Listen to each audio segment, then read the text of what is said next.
इस 3D printer में print हो रहे हैं 4 पैर। ये पैर जैसे लग तो नहीं रहे, पर आप लोगों ने वीडियो का टाइटल पढ़ ही लिया होगा। ये हमारे रोबोटिक आर्म के फुट पैड्स हैं। सबसे पहला काम क्या करते हैं, इस रोबोटिक आर्म के बेस को इन फुट पैड्स में अटैच कर देते हैं। इन्हीं के ऊपर सबसे ज्यादा लोड पड़ने वाला है। इस प्रोजेक्ट को बनाने में हमें पूरा 1 महीना लगा, जिसको हम सिर्फ आपको 7 से 8 मिनट में दिखाने वाले हैं।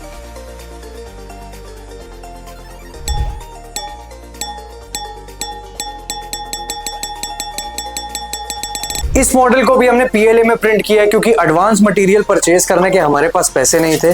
बाय द वे, ये है वो गियर जो इस मॉडल को 360 डिग्री रोटेट करने में हेल्प करेगा। इसके बेस में फिक्स कर देते हैं भारी भरकम बेरिंग, ताकि ये ऊपर के पूरे मॉडल का लोड झेल सके। बेरिंग ऐड करने से क्या है कि जो रोटेशन है वो भी स्मूथ हो जाएगी। अब दूसरे पार्ट्स प्रिंट कर लेते हैं जो इस बेस को रोटेट करने में हेल्प करेंगे।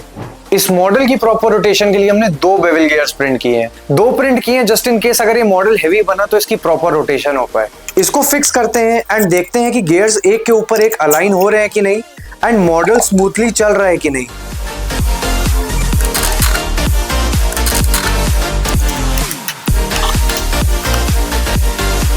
बहुत ही बढ़िया, क्या मस्त घूम रहा है। अगर आप लोगों को ऐसी प्रोजेक्ट्स देखना पसंद है तो do let us know in the comment section below कि हम नेक्स्ट क्या 3D प्रिंट कर सकते हैं। जिस भी कमेंट को सबसे मैक्सिमम लाइक्स मिलेंगे हम नेक्स्ट वही 3D प्रिंट करेंगे। इसका सपोर्टिंग स्ट्रक्चर एंड बेस हो गया रेडी। अब प्रिंट कर लेते हैं गियर मैकेनिज्म जो आगे के आर्म को सपोर्ट करने वाला है।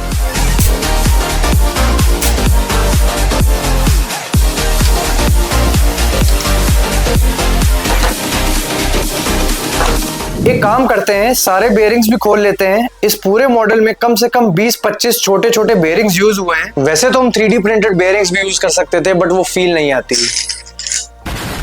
बारी है इसके सेकेंड आर्म को प्रिंट करने की, जिसको हमने 2 पार्ट्स में प्रिंट किया है एंड इनको आपस में फेविक्विक से चिपकाएंगे। Just look at the size. अगर ये एक बार में प्रिंट होता तो कम से कम 2 से 3 दिन लग जाते। अच्छा, ये मैं बताना भूल गया कि ये आर्म कंप्लीटली मैकेनिकल है। इसमें कोई भी इलेक्ट्रॉनिक्स वगैरह का यूज नहीं है। वैसे हमारी ऑडियंस में से कोई ऐसा है जिसे इलेक्ट्रॉनिक्स, मोटर या CNC कंट्रोल्स वगैरह की नॉलेज है तो I would love to collaborate for the next project.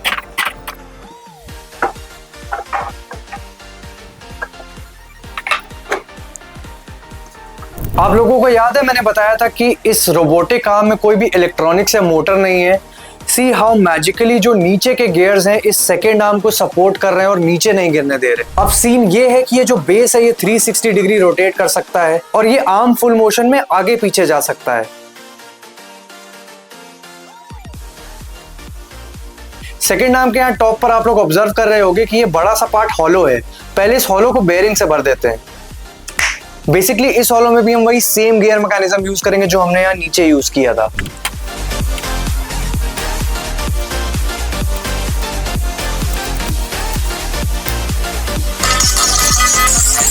ये मैकेनिज्म क्या करेगा, इसके ऊपर अभी हम लोग एक प्लेट फिक्स करेंगे जिसको ये 360 डिग्री रोटेट करने में हेल्प करेगा एंड अपनी जगह पर स्टेबल भी रखेगा।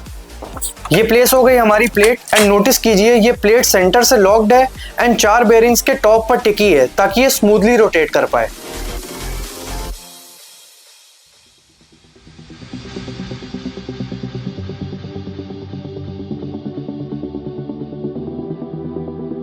अब बारी आती है हमारे लास्ट आर्म की, जिसको हम प्रिंट पर लगा देते हैं।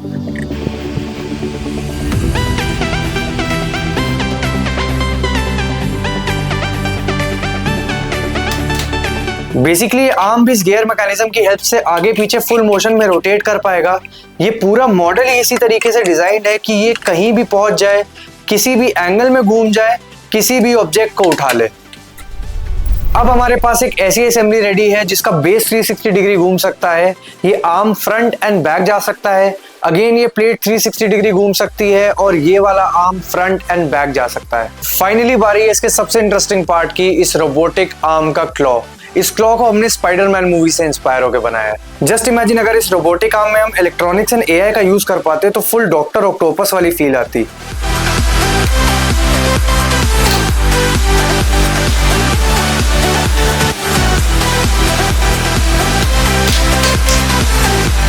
ये है मेन क्लॉ का बेस। इसमें ये 3 हुक्स हमने अटैच किए हैं और ये 3 स्प्रिंग्स लगाए हैं, और ये स्प्रिंग्स ही हैं जो तीनों क्लॉज को आपस में जॉइंट रखेंगे।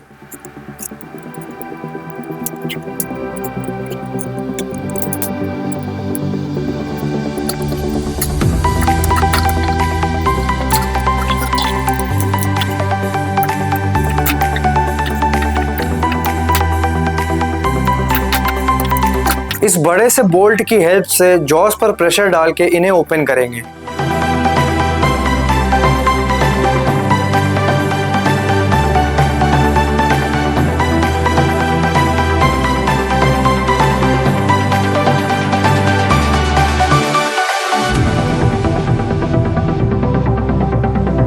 इसकी सारी चीजें हो गई फिक्स, इसकी बेसिक टेस्टिंग हमने कर ली है। अब करते हैं कुछ बढ़िया से एक्सपेरिमेंट। Helicopter helicopter. आप लोग टेबल पे एक ग्रीन ऑब्जेक्ट देख रहे होंगे, इसको उठाने का ट्राई करते हैं। अभी इसका क्लॉ ऑब्जेक्ट के ऊपर नहीं है, पहले इसको डायरेक्टली ऑब्जेक्ट के ऊपर लाते हैं। क्यों एडिटर, क्या लगता है उठा पाएगा या नहीं? पता नहीं, देखो। ये तो पकड़ ही नहीं रहा। इसको सरफेस एरिया लग रहा है कम मिल रहा है, थोड़ी बड़ी चीज लगाते हैं। इसके क्लॉज को कर देते हैं ऑब्जेक्ट की तरफ। ये आ गया, देखो जरा, ठीक है, सही आ रहा है। पहले थोड़ा नीचे तो करो। बिल्कुल, हाँ परफेक्ट, चलो ठीक।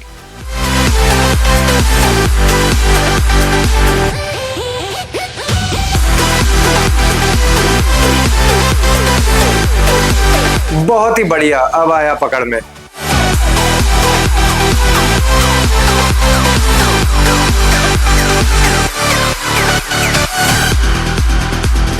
जिस हिसाब से इसके पुर्जे हिल रहे हैं, लग रहा है अभी टूट के गिर जाएगा। ऊपर के आर्म का वेट ज्यादा लग ही रहा है।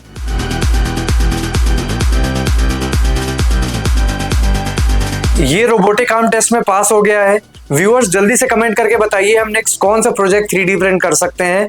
ऑल्सो अगर आप वीडियो के लास्ट तक आ गए हैं तो please support us bye liking the video, ताकि हम आपके लिए ऐसे ही और इंटरेस्टिंग वीडियोस लाते रहें।